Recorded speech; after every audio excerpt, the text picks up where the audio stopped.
Welcome to the Job Shop Show, where we talk with the owners, suppliers, partners, and customers of custom manufacturers. Listen and learn the secrets of top-performing job shops, the tools, techniques, and backgrounds that have made them successful, all in the quest of raising the bar for custom manufacturing. I'm your host, Jay Jacobs. This episode is sponsored by Paperless Parts, connecting buyers and suppliers of custom manufactured parts. The Paperless platform is a secure, ITAR-compliant, cloud-based manufacturing system for suppliers that reduces the amount of time spent on sales, estimating, quoting, administration, and order processing. It offers seamless integration with the accounting and ERP software tools that shops already use, such as QuickBooks, E2, and JobBoss. Paperless Parts was founded with a mission to make manufacturing more accessible by streamlining the quote-to-cash process. Spend less time quoting and more time selling. Welcome back to the Job Shop Show. Your host, Jay Jacobs, here with Matt Goosey, president and owner of a nationally recognized machine shop, MRS Machine, in Augusta, Wisconsin. In 2007, MRS Machining was named one of American Machinist Magazine's top 10 machine shops, and in 2017, they were one of 4 top shops selected by Modern Machine Shop magazine. And that was specifically for their efforts in people development. And by the way, a great story that details their selection is on the MRS Machine website. Matt has been granted 2 patents for cutting tool ideas. That's a little unique. We'll talk about that. But his biggest passion is getting young people involved in custom manufacturing. And he and his late father, Roger, were instrumental in launching a really cool and different approach to put a machining program into their community high school, Cardinal Manufacturing. That deserves a lot of discussion. We'll get into that. And just in general, Matt is a constant learner. I think you will hear that as we talk, and how his ideas that are not manufacturing specific still are important in how you run a shop, the philosophy of how you operate your shop, and they will set you up for growth in your shop, or at least minimize the struggle and chaos which we have all experienced in running a shop. So a lot to talk about. Welcome to the Job Shop Show, Matt. Thanks, Jay. I'd like to start out by just thanking you personally and for what you're doing for manufacturing. It's amazing that people are getting out and helping. Anything we can do to help promote this great opportunity for people and kids is great. So I want to thank you for that, first of all.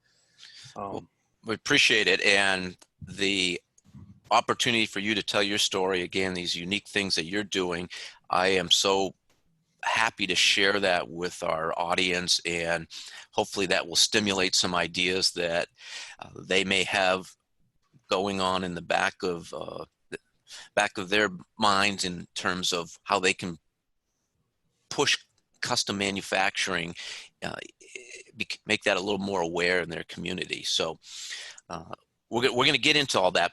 But first, I wanted to just discuss what I saw on your LinkedIn page about you cycling, meaning pedaled your bicycle over 9,000 miles last year. And you shared that last summer you biked to the top of Pikes Peak. So maybe you could tell us a little bit about your cycling passion and what it was like to pedal to over 14,000 feet. Yeah, ever since I've been in high school, I played sports, and one of my goals in high school was to stay fit. And so fortunately, my dad had a heart attack at a young age. And I remember coming home one weekend, and I thought I was in shape. And we went for a bike ride, and I don't think I was a mile out of town, and I couldn't see him no more. So I said, okay, time to get in shape. And so I just kind of stuck with it, got into racing a little bit. But mostly I just do it for fitness. But when you own a business, you just need that free time away to get your mind cleared out and just come up with ideas. That's probably the main reason I do it. I've generated a lot of great ideas, and I just have a stressful day. You go out for a bike ride and you come home refreshed, and that's the main reason. And my goal was to climb a mountain someday, and I've climbed. I've been to Colorado a few times, but this year I just took the extra training time to climb up Pikes Peak, and I'm going to hopefully maybe use it as a marketing tool. Hey, I'll go to high places to earn your business. Well, the elevation in Wisconsin is, I imagine, pretty low. So what was it like as you were pedaling as you got higher up the mountain? At first, when I first started out at the base of Colorado Springs, as I was going up, I was like, this is crazy. What am I doing? And I met a cyclist out there when I was climbing up the mountain. He's like, Mm-hmm. you're climbing up there and you're from Wisconsin? Yeah. I had my doubts, but I just kept pedaling along. You don't realize the altitude for me personally was about 12,000 feet when I thought I was having a stroke because my mind was starting to play games and I was kind of like zoning in and out, but somehow You finished. I finished. Yeah. Well, I imagine you're using a lot of oxygen in climbing the mountain, but then there's not a lot of oxygen at that altitude. So you, as you said, you probably get in a different state. Yeah, 42% oxygen, less oxygen on top of the mountain versus the base of the mountain. 42%. Wow. So it's like putting a pillow over your face.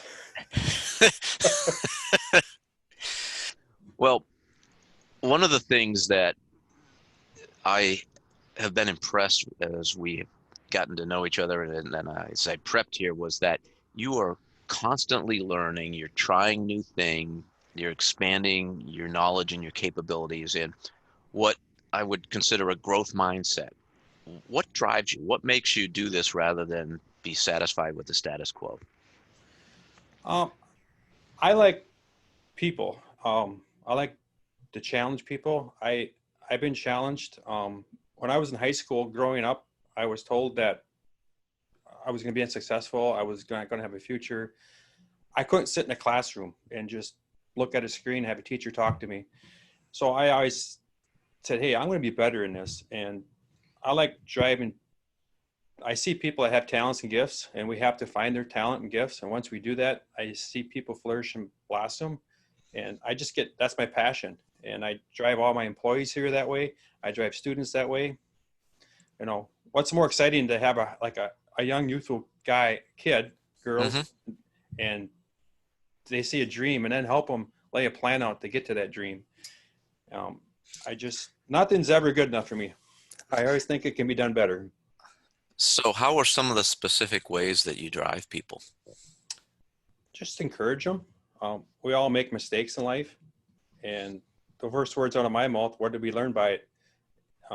So I do a lot of basketball and football officiating, and there's the 3 F scenario.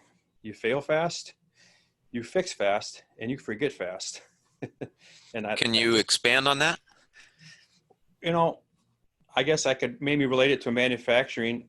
Let's say we're machining a part and it didn't go the way we should have. Yeah.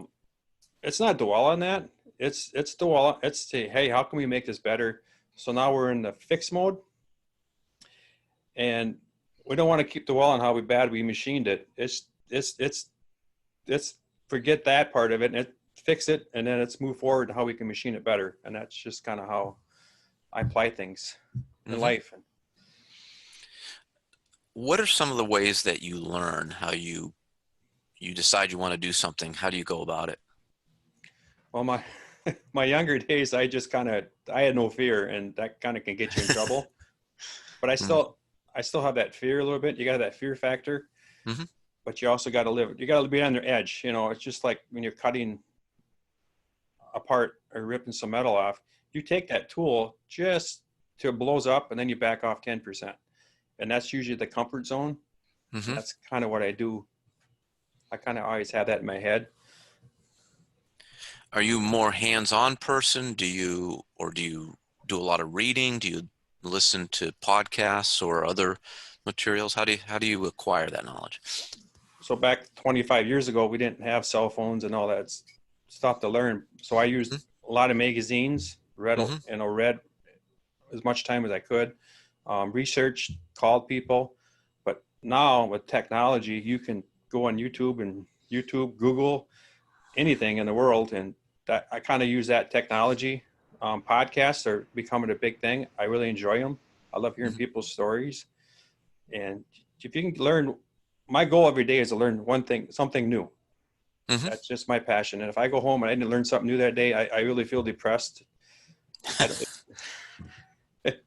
it can be something little, just something simple, but I just try. So I tell everybody here at MRS that we have to learn something new every day. And we kind of preach that among ourselves.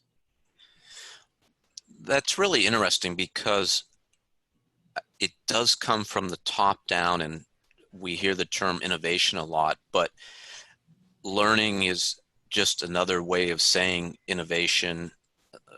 Change is all about learning. So if it's not encouraged from the top down, then, and I've seen this in a number of shops, I'm sure you have too, where there's fear by the different team members to try something new because they'll be punished for it. So do you see your team having that willingness to try new things? Yes, I encourage that. They kind of got, we all have budgets in business that we have to stick to, but if they got a new idea or a Hmm. new tool they think, we bring it in, we test it, we all kind of gather around and talk about it and make sure it's going to work before we purchase it. But I, Hmm. they're kind of like their own here at MRS. They're kind of like their own owners. I treat them like they own the place. There's times where we have meetings and I have an idea and I think it's great, and we take a vote and I get voted down. There's been a number of times, but then there's ideas they bring to me, Well, and wait. That's hugely important. The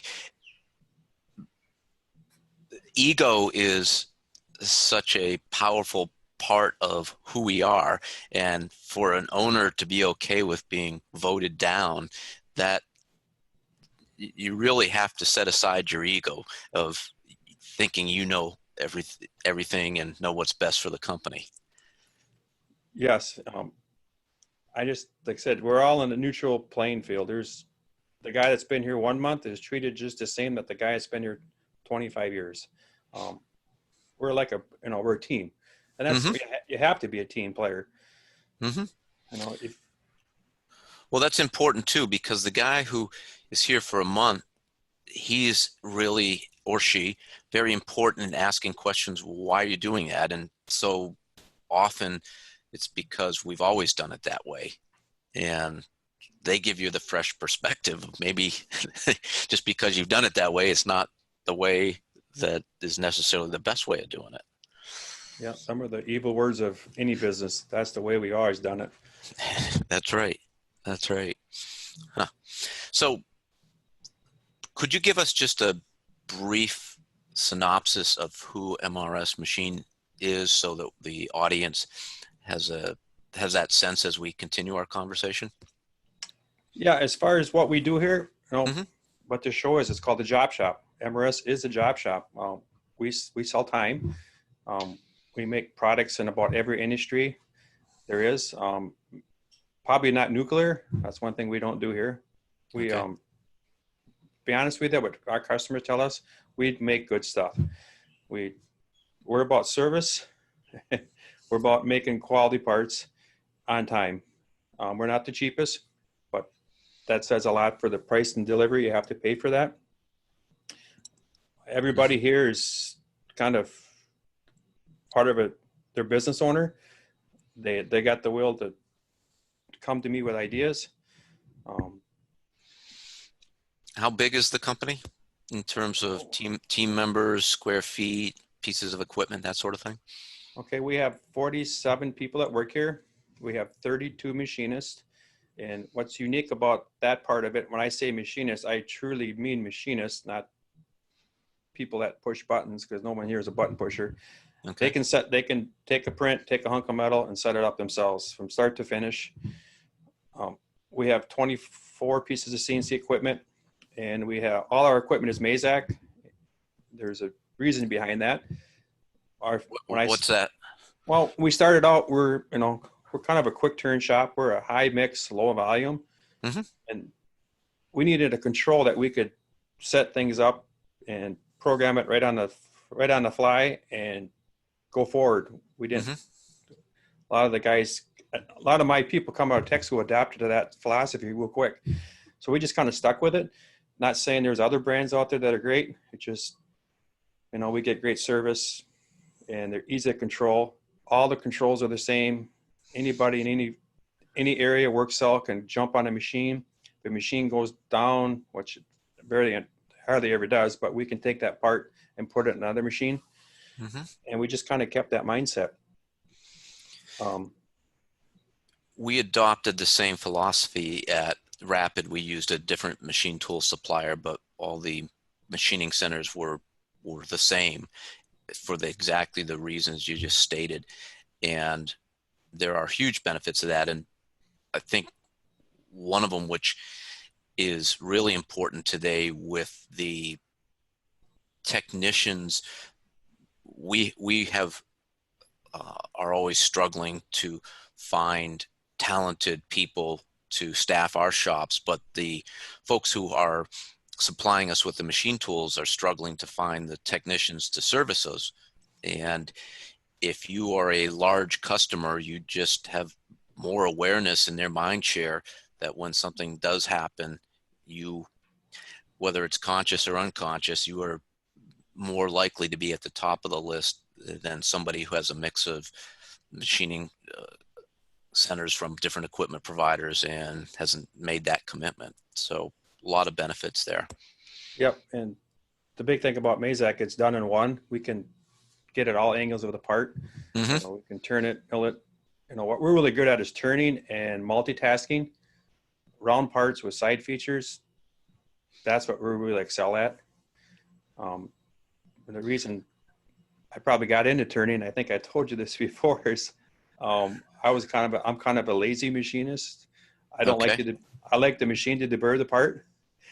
And when we used to mill parts, you get a sharp edge and you have to go up to get something to break the edge. And Right. So that's interesting because most shops, if they have turning equipment, that's a minority piece of their business. But for you, it's the majority. Yep. And I think we got good at it, and that's what our customers tell us. And back when I started, we didn't have fancy cam systems like we do today. Mm-hmm. And most of the time, what we use our master cam for is deburring the parts, because it's much better for the machine to deburr. We don't run thousands of parts, so it's real simple to go in there and deburr it. When you say you use the master cam to deburr parts, how do you do that? We ask for a model from the customer, mm-hmm. and if we don't get one, we'll just draw one up real quick for ourselves, which takes a little extra time. Mm-hmm. And we go in there and we create the tool path, grab the tool, and we just download EIA program, and we let her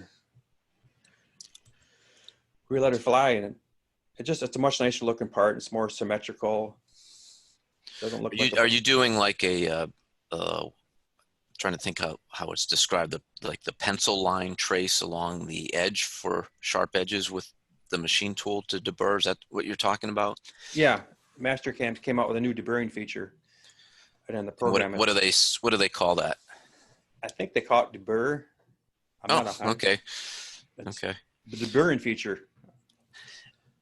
And you just program that right in and let the machine do the work for you. Yep. It's amazing. It's a great product. Excellent. When was MRS Machine established? We were established in 1986, and I was a senior in high school. Wow. Okay.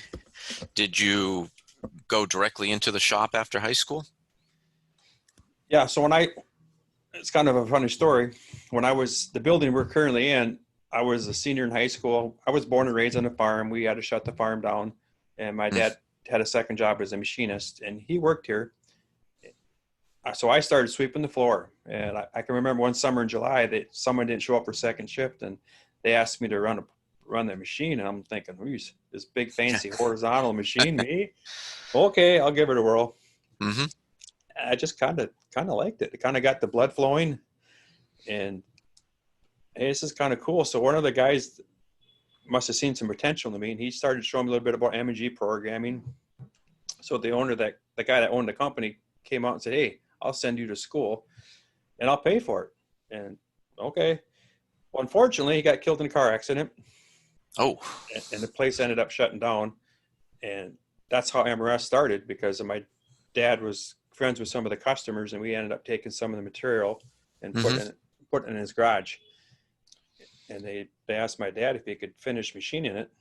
I can still remember to this day, he had a benchtop little self bend lathe, and how he ever made those parts in tolerance, I have no idea, but we did. Yeah. And we just kind of grew from there. So that's how I got my feet into machining. And how did you get the name of the company? So my dad did this, and he figured, well, okay, I guess I'm going into business. So we went, and my dad set up the business plan. We wanted to be woman owned, because all the work they did was government. And Mm-hmm. my dad said, my wife's going to be the president. We're going to call it Mrs. So it kind of sticks out. And that's how my mom was actually the president of the company. And we did things that she didn't know about at the time we first started. Now, So now it Mrs. stands. MRS machine, but it was a Mrs. machine, huh? Yep, that's exactly what it is.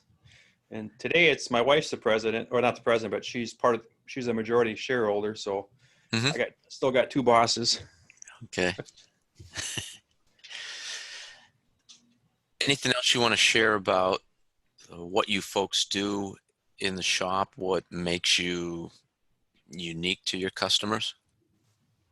I think the service part is unique because I'm not a fan of voicemail. When a customer calls or someone calls, they're looking for an answer. It may not be the answer you want to hear, but it's an answer. Mm-hmm. So I just said, I don't want that electronic voicemail. I want to talk to the customer. So that's where the service comes in. Mm-hmm. And, we're flexible to where we can, somebody really needs something, we can do it for them. Or some people, it's 2 weeks, it's 2 weeks. Right. So we move lots of things around, and that's where that ease of control and having the same machines come in. That's real flexible that way. So one of the things we always did was we had gaps in our schedule to deliberately allow us to fill them with expedite requests from customers. And we figured worst case was if we didn't get the business, we'd just deliver parts faster. Do you do something similar? Yeah, we built a little bit of a 10 to 20% gap in there, Mm-hmm. because it's hard. Scheduling is the worst headache I have. I think everybody has. There's not a, Mm-hmm. I haven't found a system that's 100%. How can it be 100% when you think you can machine a job 10 times and perfect? That Mm-hmm. 11th time it doesn't machine quite right. The material warps, stresses, bends, Right. bows, gummy. And how do you schedule that? Or maybe every machine has its own unique feel, I think. All our machines are named after, I kid my wife, my old girlfriends. We don't have a number. You got to remember, she's the majority owner, Matt. Yeah, I know. I tell her when she comes in here one day and a machine is Vicky, you might want to, might be in trouble. Don't ask me about that one. Yeah. The reason we do that is number one, it takes ownership. Mm-hmm. Kind of have an ownership of the machine, and guys kid around with it here, and gals. Mm-hmm. A couple of the machines are named the guy's wives. So we got a new machine, and the guy that was running that cell, we named it his wife. Yeah. We named it Jackie, and Jackie's his wife. So we have fun with it, but it's more for scheduling. Yeah, because you have a machine one, Mm-hmm. what's just a number. Right. And at MRS, nobody's a number. Everybody's a person and has a place and a purpose here. Mm-hmm. And they also want to be here. Right. We had the same issue at Rapid, and we were manufacturing over 35,000 unique part numbers a year. Most of them we'd never seen before. Most of them we never saw again. And we delivered 1 to 2 weeks and faster when the customers wanted it. So we had an ERP system, but the scheduling system absolutely did not work there. So we ended up developing our own, which we had a big, I think it was like a 48 or 60-inch monitor in each operation cell that updated the schedule every 30 seconds based upon algorithms which we developed. And scheduling is really, really hard. And like you said, if you don't know if or when a job will not go as planned, but typically something is not going to go as planned, and you have to have that flexibility in the schedule to adapt and still make sure you're not going to make anyone's parts late. So I think it's really important what you said for job shop owners who are listening. Don't schedule to maximum capacity, to 100% capacity. Leave that 10 to 20% gap, because worst case is you deliver parts early.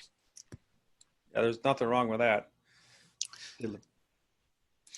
Right. Yeah, and makes the customer happy. So you have a statement question that starts with the word imagine. Can you share that with us? Yeah, I always like to, when I go to schools and speak or speak in front of business groups, I always start out, imagine having a machine shop full of young, talented people with their average age of 30. And then I say, welcome to MRS Machining. And my average age is 30 years old. And most of these guys that are 30 have, 9 years experience, because I developed them when they were in high school. Mm-hmm. And so I think the average age of machine shops 58 as of today, as we speak. But these having kids that, there's good and bad being 30. The good is they're talented, their minds are fresh, they're creative, they're on fire, but then they get married and have babies. They have to deal with that a little bit, but that's a good, that number of good problems to have. So 30 as an average age, as you said, way below the normal machine shop average age. How does that happen? Well, it doesn't happen overnight. I can tell you that. I right around the turn of the 2000, and I can kind of get into that a little bit. Yeah. I remember in 2000, and all our computers were going to just go blank out, and then everything was going to be done over the internet, and we didn't need salespeople or phone calls no more. And I didn't believe that. And I like to face. But that time though, I thought, I have to develop people, and I have to try to keep people young. And all the schools are taking out all their tech ed programs. And I knew at the time, I just knew there was something going to happen. And everybody talks about skills gap. It ain't a skills gap, Jay. It's a training gap, because when you take all your or tech ed programs out of schools, all the kids know is 4-year college. That's right. What they're taught. You got to go to a 4-year college or you're a loser. So that's why we have a problem right now. Now, in the last 5 years, we've all woke up and said, hey, we got to get tech ed programs back in, because we got all these manufacturing jobs not to fill. So you're going to see it in 5 to 10 years. We're going to start put more pools into the place. So that's when I said, hey, back in 2000, I got to do something. So that's when I started knocking on doors and trying to figure out how I can do this. And fortunately, I met a guy called Craig Kurkowski from Oliva Strom, and that's kind of how Cardinal Manufacturing developed. So just back up, Oliva Strom is the local high school? Actually, it's 20 miles away.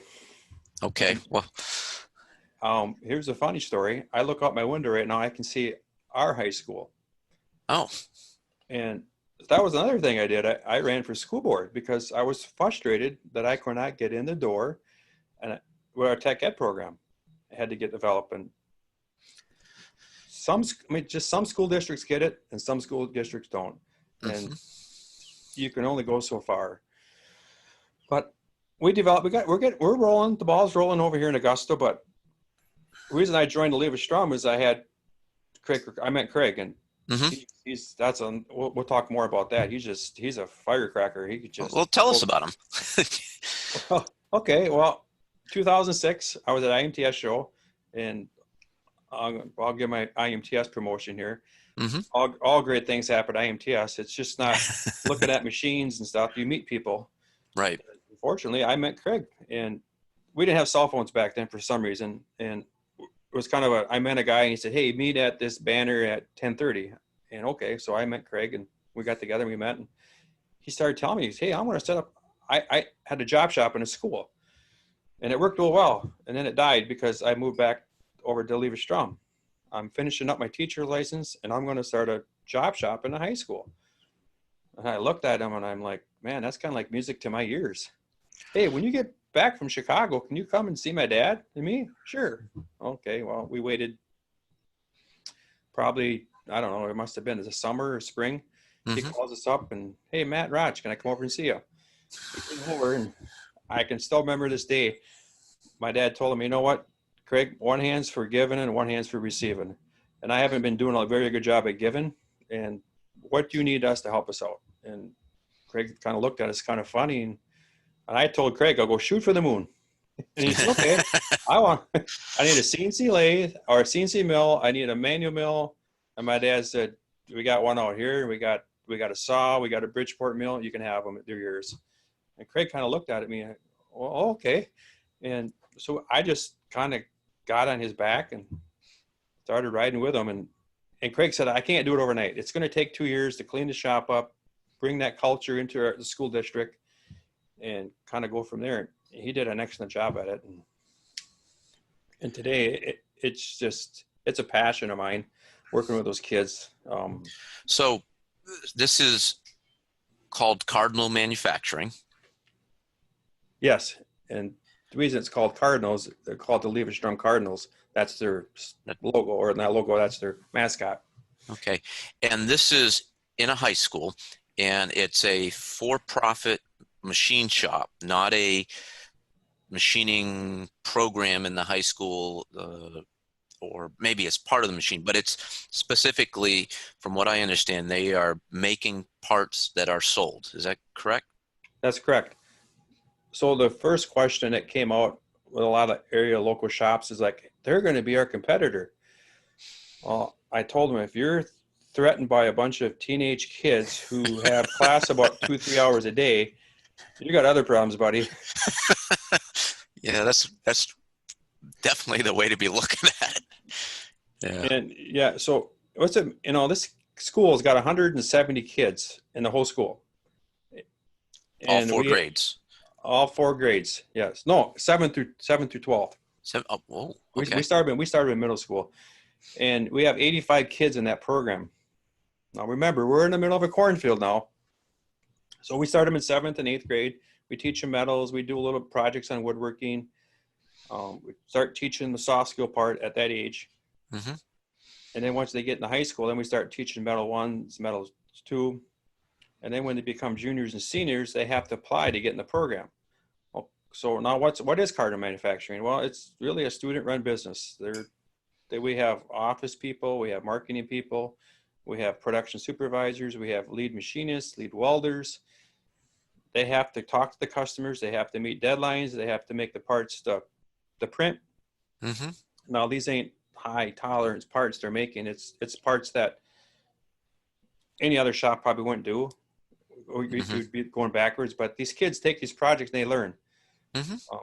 They learn the soft skill part. I always say, if we can teach them the 10 commandments of soft skills, the rest comes easy.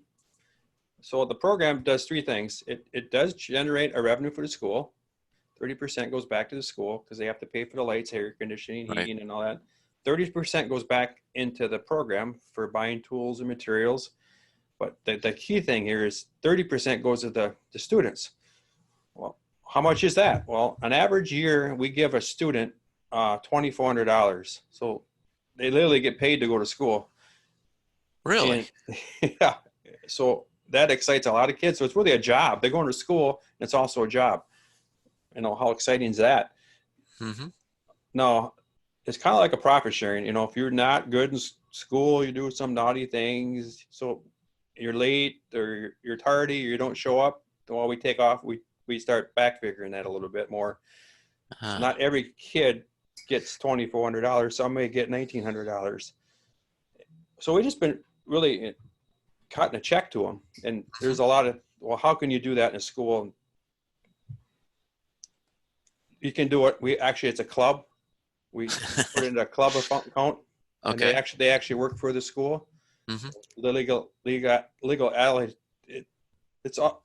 I suggest you come to a workshop. We can explain that all to you, because I could literally take an hour trying to explain that. If a job shop owner is interested and you say come to a workshop, do you hold workshops locally to teach this concept? Yes, Or we do have. you do it nationally even, or at IMTS or stuff like that? Well, we do it right at the Leverstrom School. Mm-hmm. We have a template. I'm all about processes, so Mm-hmm. we developed the book, so it's a step by step. We're getting better at it. We're not perfect at it, but on day one, do this, and Mm-hmm. first month, do this. It's kind of laid out. Craig and Tally do a great job of that. So we invite people to come in. We had one yesterday again. Mm-hmm. We have anywhere from 25 to 40 people on average, but the one in the summer, we usually get about 100, 120, because who wants to travel in Wisconsin in the winter? You never know with the weather. And people are coming from all over the country? All over the country. We Wow. have them from East Coast to West Coast. We actually have a lot of people, replicated schools, doing this already. I know there's 6. I think there's 3 in Indiana for sure. Eagle Manufacturing and Owl Manufacturing. We have Rocket Manufacturing in Iowa. We have Tiger Manufacturing, Northwoods Manufacturing. In Wisconsin, there's 2 other ones that are just starting. So it's starting to spread. Wow. That's amazing. Yeah, we call it varsity shop, is what we really call it. How Mm-hmm. some schools, I don't know, recruit for athletes. They want their schools to be known for good athletics. Mm-hmm. Well, we recruit the area for being the manufacturing community. And here in Wisconsin, for every student you bring into your school that open enrolls in, gets $9,000. And we usually have about 20 kids open enrolling into that school. So that's more revenue for the school, which helps build it. They're coming from outside the district, in other words. That's correct. Yeah. But what's really amazing in the program, Jay, is I've seen kids come into that program that can't speak 2 words, have no self-esteem, come from broken homes. And you go over and you start talking to them, and you start showing their skills, and you start finding their talents. They just it's like a flower. It just blossoms, and they build their minds up. They get such positive. They know where they're going in life, where before they would be lost, and who knows, they'd be getting drugs, alcohol, get in trouble. Mm-hmm. Yeah, you're catching them really early. And I have a couple superstars working here. I guess I call them rock stars that work for me now. That can you imagine taking an 18-year-old kid and sticking them on a 5-axis machine and saying, "Have at it"? A lot of trust there. A lot of trust there. And being that I got Maddie and Alex right now that they're 20 years old. They're producing parts that I can't even do personally. It's amazing what they can do with their minds. But you just encourage people, and it's exciting. It's fun. That's tremendous. When they graduate, the kids who are in the shop varsity, do they have jobs? What's the employment rate of the kids coming out? So unfortunately, not everybody goes into machining or manufacturing or welding, but you know what? That's all right, Jay, because at least they're not going to go to school and spend 30, 40, 50,000 a year and walk out of, oh, this isn't for me. Now they got a $50,000 debt hanging over their head. Mm-hmm. Some people go into plumbing, electricians, go into nursing, go into being teachers. Yep. At least they know that what they don't want to do, they know what they want to do, and that's great. And another thing this program does, is we get scholarship money. Most of these, anybody that goes into manufacturing, machining, or welding, their school is 100% paid for. Because on the backside of this, we have a lot of supporters. We have a lot of people funding. They just give money to the kids. So every kid that goes into manufacturing, their school is 100% paid for. So when they come to me, or they go to work for UGA, or they go work for the next guy, they have zero debt. They go to college. A 21, 22-year-old or 20-year-old kid has zero debt and has a 2-year technical degree in machine tool or welding. So what's the path for the 2-year technical degree after the Cardinal Manufacturing Program? So we get them enrolled in the area tech college here called CVTC, and we sign them up. And a lot of their credits are getting, what they learn at Cardinal get applied to their tech college. So a lot of that's paid for. And that's another reason you can save a little bit of dollars, but it's all the sponsorship that pays for the school. I mean, we have a fund, and we have a couple local people that have been really successful in life and have given back to the community and given back to the school. And of course, then MRS helps out a little bit. So their school's paid for it. Some kids, they don't know how big that is, because I have a lot of people that work for me here that went to the 4-year college, have got 6 years of college, have $100,000 of debt. And they're working for me and they're making good money, but still they have $100,000 debt. And the same words come out of their mouth. Matt, why didn't you tell me this sooner? Well, I did, but you came from a different school district that didn't emphasize on manufacturing. One of the things I like about what I'm hearing with Cardinal Manufacturing is beyond the hard skills there is, I think you referred to it as the soft skills. I'll call it the business skills, because even though they are making parts, they're also learning if they don't keep the customers satisfied, then the customers will reject parts. They will not get paid. There won't be that profit sharing, and the sales and marketing, probably the quoting, all the business side of manufacturing, or just business in general, they are learning it from a real world experience rather than just a theoretical. Yeah, they're all really business owners over there. That's what's kind of unique. So when they come to work for you or me, they have that mindset. I can give you a perfect example. I remember a year ago, Craig calls me up, Matt, we have a problem. I go, what's that?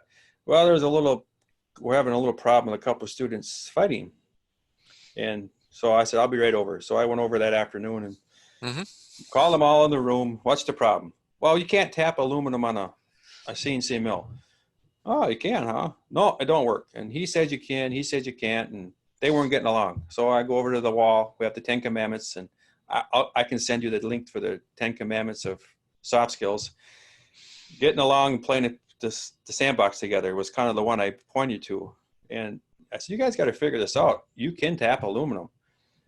And what they didn't know, they only know what they know, right?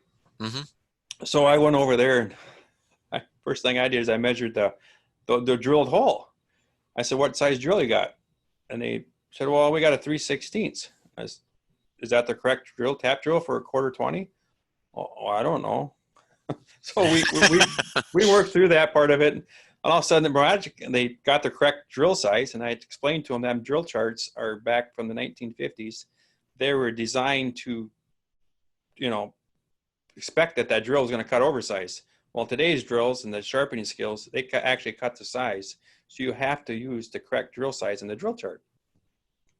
Well, we drilled it out, and they started tapping aluminum parts, and life was good again. They said they were sorry, they made up, but that was a life learning skill. That just don't blame somebody and point fingers. You have to figure it out yourself. And so, what are some of the other of the 10 skills that? And where did those skills, where did the top 10 come from? Actually, it came from a good friend of mine, Dan Conroy. Me and him are kind of got a passion for teaching kids, and Dan's done just wonderful. And the company he works for is Nexen. So it's called the Nexen 10 Commandments.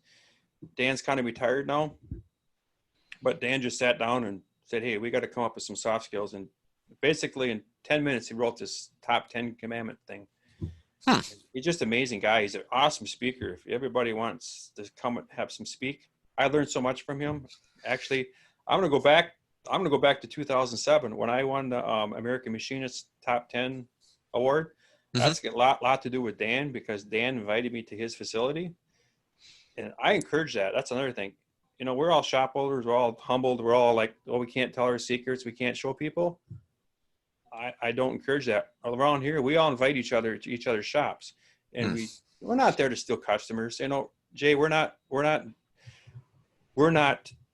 in competition for customers. We're in competition for employees. We're fighting. So Yeah. we invite each other in. We give each other ideas. We share ideas. So I had a lot of ideas that Dan gave me. Like right away, I came back and applied into my shop, and that's how I got better. I mean, I put computers in the shop. You know, we have computers in all our cells. We have all the prints, all the drawings, and communication in any business is huge. And our communication here is pretty good. Well, everybody knows everybody knows what's going on. If you don't, Let's get into that a little more. You say communication is important and works well at MRS. Are there formal ways you do it? I'm sure there's informal ways, but how do you facilitate communication? so in all our cells, we have computers, Hmm. and we have this little thing called app notes, and we kind of designed it ourselves. Hmm. So if I'm sitting in my cell and I'm not making the runtime, I'm short material, or I have a print question. Well, 9 times out of 10, you got to grab your print, go walk around the shop. You got to go find somebody. Now it's 25 minutes. Hmm. Yeah. So we have a little app. We click on it. We type up a little note. Hey, so-and-so, I'm not making my times. I'm short material. I have a print question. And it instantly goes to that other cell. And from the office, from across the street to the saw guy, wherever it needs to go, it Hmm. goes. It instantly gets it. Okay. We can instantly get an answer within 5 minutes. He can still keep running parts or doing whatever he wants to. Now we just saved a bunch of time. If I need more material, we actually even have on our fork trucks. So if our fork truck's driving over to our next building, it'll pop up, oh, I got to get job number XXX and bring it over. That's where the communication comes in. Hmm. And then, a lot of people want to know why people are gone that day. So we can pop up the vacation calendar and they can see instantly who's off today and why they're off. Hmm. They can instantly pop up a drawing. We have all our training manuals available right there. They can either print it off or pull up something. It's just right in front of them. And you can't imagine what that does. Well, no, I can imagine. And that's something you developed internally? Yes, internally. And we actually upped it a little bit more. You know how I like to work with kids, and I know there was a better way of having our material flow through our shop better, because our average, I like to track things. I'm a tracker. Hmm. And it took us 25 minutes to get the material to our cell from where it was stored at. 25 minutes wasn't good enough. So I had a goal. Let's make it 10. So one of our maintenance guys here said, hey, I think I can write a computer program. So I hired the valedictorian out of Eau Claire North for one summer to come down, just a computer whiz. Hmm. We wrote our own custom software. So when we scan our job traveler, it instantly tells you where it's at.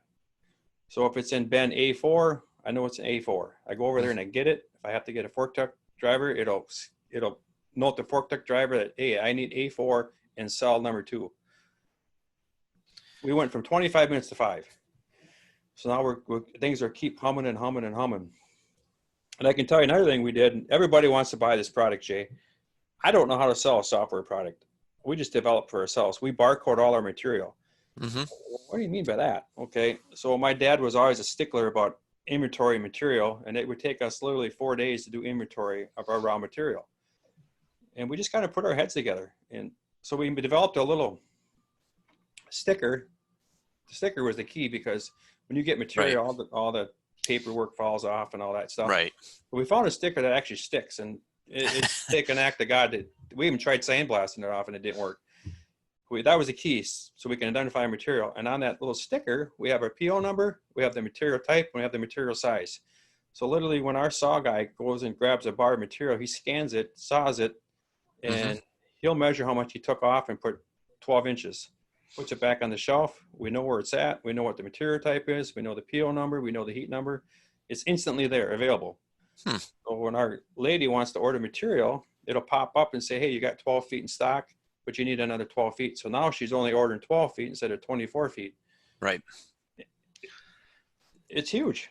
You know, I love these stories, Matt, because we, I think, get mesmerized by the technology that's coming out, the robots, and some of the other ways that people say manufacturing will be changed. But what you're describing is much more realistic, and it nails the low-hanging fruit, which I had a saying at Rapid: let's automate the rote so that the people can add their true value. And what you're describing there is, instead of somebody walking around the shop for 25 minutes trying to find somebody, they continue doing what they're good at. Yep. So, and I love how you have looked at these and said, how can we tackle them? How can we become more efficient? And it doesn't seem like at first glance, okay, let's move the material faster, but that makes a huge difference, doesn't it? Yeah. I mean, it just, I can't put with dollars and cents on a lot of this stuff, but Mm-hmm. on the backside of this, Jay, we developed a incentive program, and this is what really helps. And I would suggest any job shop owner out there to do this is I give 40% of the profit back to my employees. Now So you want to, excuse me, do you have open books in so they know exactly how much money the shop's making? yep, we have open books here. We post it monthly, how much it's in the profit pool. And we also post a scrap, and if they make scrap, how much money that's taken out of each other's pocket. Now, we don't utilize it. Well, so and so scrapped out this much money. We don't play those Right. games here. One person messes up, we all mess up, and we all. My first words out of the mouth: "What did we learn from it?" And but really, I did that 3 years ago.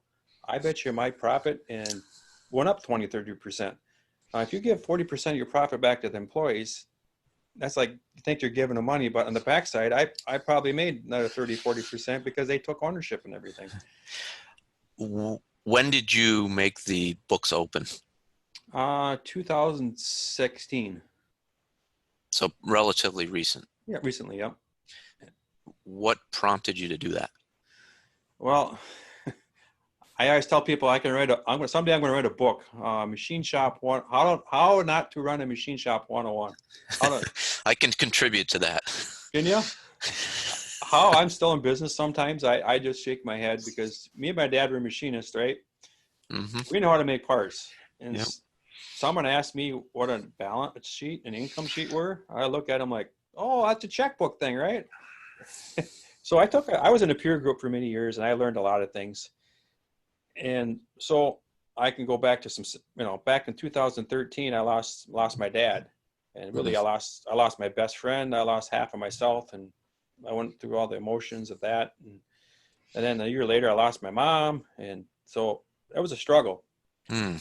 And I just knew my dad did the finance part of it because that's kind of what he was not healthy enough to go out in the shop and make parts. And I just had a fear I can't do this finance thing. It's not for me. So I ended up finding a guy who's a CFO, great guy. His name's Michael Key.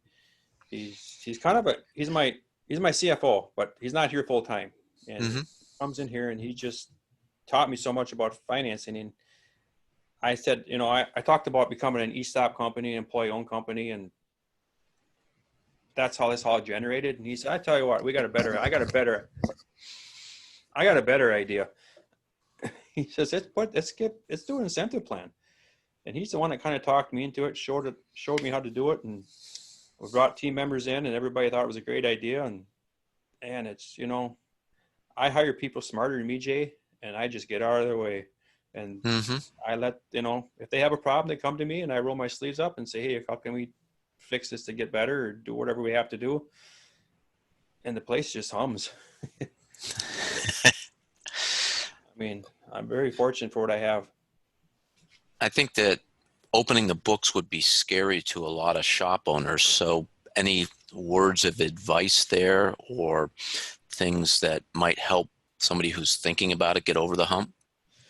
Yeah, just don't post, don't go out there and post everything, because too much information is not good, because what happens is they start trying to become like I did, trying to become a financial guru guy, and they Okay. get overwhelmed and they start asking questions. Just keep it simple. Anything in life, Gotcha. just keep it simple. We post key numbers. We post course, we post incentive pool. We post the sales number, what our budget is and where we're at. And then we post cost per employee. And then we also post our attendance. People are late. That went away overnight too, because that was based on attendance. We had a little bit of attendance problem, people showing up a little late, and we threw a thing in there. You can't be late more than 24 times. Now, granted, we have snow up here. If there's a snowstorm or Right. someone's in an accident, no, that doesn't dock you. Now we moved that down to 12 days a year. It's the attendance. We don't have an attendance problem no more. It's less than 2%, if that.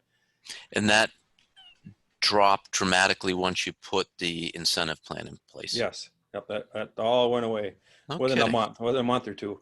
Wow. Well, last year we had a pretty good year, and there was quite a hefty bonus check, because everybody was busy and humming, and then you start throwing out them kind of dollars. It's a lot. I mean, Well, and then it's not you or managers leaning on people. Why are you late? It's your peers, because you are affecting their profit sharing. that's correct.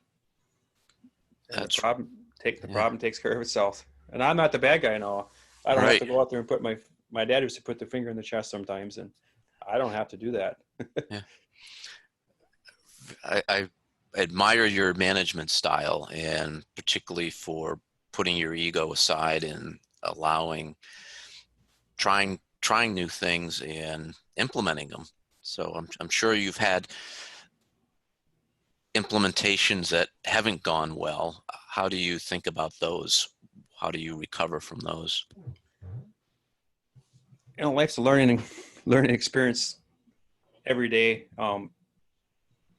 Like I said, I go back to the 3 F's: fail fast, fix fast, and forget fast. And I don't dawn on the failed part, but I do remember what I learned from it, and I move on. And Gotcha. that makes sense. Yeah. We're getting close to the end of the podcast here, but I wanted to make sure we talked about the patents that you have been awarded. Those were on colletless boring tools. Yes. A lot of shop owners have ideas they think are patentable. Obviously, you had some that you got patents on. What made you decide to go ahead and pursue that whole process? Well, fortunately, what got me into that is, remember the Great Recession? I had ideas, but we don't have time in a job shop. You have to get parts out the door and make product. And I just never had time I have a ton of chicken scratch ideas on my paper. And I got sick of wrapping my knuckles, taking a boring bar and a lathe and tighten it down, and taking another lathe and tighten it down. And then you would have vibration and tooling. And I got sick of it. So when the recession hit, we didn't have a lot of work in the shop, and I don't think many shops had a lot of work. I said, all right, I'm taking this idea, because my knuckles really hurt. And I just developed it and tested it, and everybody in the shop floor tested it, and hey, this is cool. And what was cool about it is, everybody buys carbide boring bars because of the damping effect, and you can gain another 1 or 2 ratio. Well, I made these. What the product is, I should back up. It's a collet boring bar. It's basically, I have the shank size of 1 inch or inch and a half or 2 inch, and it's all one piece. And we have coolant coming from the back. We have the coolant coming from the side, and it works really great. I mean, it's just like a carbide boring bar, for half the price. But we did it at the shop here, and I'm like, wow, so I had a goal. I want a patent. Okay. Well, maybe this is patentable. Okay. So how do you develop a patent? I had no idea. And fortunately I had time. I had time in my sight. I made the parts. I started researching. I'd go home, Google. I went and the US patent website. and I type up keywords, and I probably spent, to be honest with you, Jay, probably 2 or 3 months just searching if there's an idea or anything close, and I couldn't find nothing. Well, then now what do I do? So I kind of searched around. I thought, oh, maybe I'll get a patent lawyer, and the patent lawyer was like thousands and thousands of dollars, and but everyone said something a little different. And I said, geez, you know what? I can do this mostly myself. I really want to. So what I did is I drew up my own design. I mean, they have a CAD system, piece of paper. I drew up all the figures. I kind of put a description into place what it is. And I didn't go hire a patent. Well, the first thing I did, let me back up. The first thing I did is I drew up the idea, and I took it and I went down to the post office, and I got a date and time stamped on it, just in case someone wanted to take it and steal it. Right. Now I have some kind of documentation. That's the first thing I did. And I learned that from talking to one of those patent attorneys, just some free advice, I guess. So now I had some kind of documentation. So I got all my plans drawn up, descriptions drawn up. Then I knew I needed some patent. A patent. It wasn't a patent attorney. It was a patent, kind of like a lawyer that works for underneath the lawyer. He could do it. And okay. And he said, wow, you got pretty much everything done. And so we submitted it to the patent office, and he said it'd probably take a year or two. Well, I had two of my patents in my hand in 6 months. Wow. Yeah, that's what he said. I can't believe this. How did you? So now what do I do with it? And that's where I kind of failed, the marketing end of it. You know, MRS doesn't. Everybody asks, well, who's your sales team? And I kind of look around, and MRS doesn't have a sales team. We have a website, I guess if you want to call it, but you know, word of mouth is what sells us for what we do and make our own product. We make good product. We make good stuff. And that's the bottom line. If that word spreads like wildfire. But what would you say to a shop owner who thinks they have a patentable idea and wants to get a patent or explore that? Well, the first thing I would do is I'd take the idea and try to draw some chicken scratches, go down to put it in a piece of paper, go down and maybe the post office and get a date on there. That's your idea. Then I would go on the U.S. Patent website and start Googling it or start looking for keywords of what it is and what you're trying to do. And, you know, some things are going to come up and you have to kind of piece through it and look for it. That's the start right there. To go hire somebody, if you got thousands and thousands of dollars to spend, maybe hire somebody to do that for you, but really you can do it yourself. If I was going to do it today, I probably wouldn't do it because I would be scared. Well, I think it also, though, it is pretty cool to have patents, to be able to say, yeah, you've got a patent. But the other part of it is that you have a product. It sounds like it is better than potentially what's out there, but without sales and marketing and essentially making the time to make a business selling it, it's in essence just sitting there. Well, yeah, that's exactly what it was. I tried to market myself, Jay, but who do I market it to? I market it to my competitors. Yeah. Then I tried a distributor, and they wanted distributor pricing, and I didn't know none of that. So I ended up selling my patents a year ago. So the reason I ended up selling it because they were kind of copying the idea of it, and he made the offer, hey, can I buy your patents? And I said, sure. And we ended up selling them. And now I'm happy because someone's doing something with the idea. Right. Starting to be successful for it. Yeah. And great company, great guy. So it's a win-win for everybody, I think. Otherwise, it would still be sitting on my desk. Right. Well, Matt, this has been a lot of fun. I think that the listener's going to gain a lot of valuable ideas on creating more of a team environment and trying new things. Really appreciate you taking the time to share all this in your story, and in particular, the Cardinal Manufacturing. First of all, it's amazing that you were part of that, and I think if you and your father had not contributed, it probably wouldn't have happened. And now you have other programs in the country following in your footsteps. So really appreciate you sharing that. Anything else you'd like to add before we go? No, I'm just, some people are out there, maybe they're feeling down or out or don't think things ain't going right. Just keep your head up. If you got to, if you believe in yourself, you're a good machinist. Hmm. There's people out there that can help you, are willing to help you. Um, America's really based on small businesses. So we need Hmm. more small businesses to keep afloat, but just keep your head up and believe in yourself and keep moving forward. That's, I love the message. I love the message and the optimism, the positivity. Where can people reach you, Matt? they can reach me, of course, they can reach me on LinkedIn under Matt Goosey. They And can, just for the audience, that's Guse. correct. They can reach me on www.mrsmachiningco.com. And you've got some great stories on your website under the news section. I think actually you've done a super job with your website, so definitely worthwhile checking out there.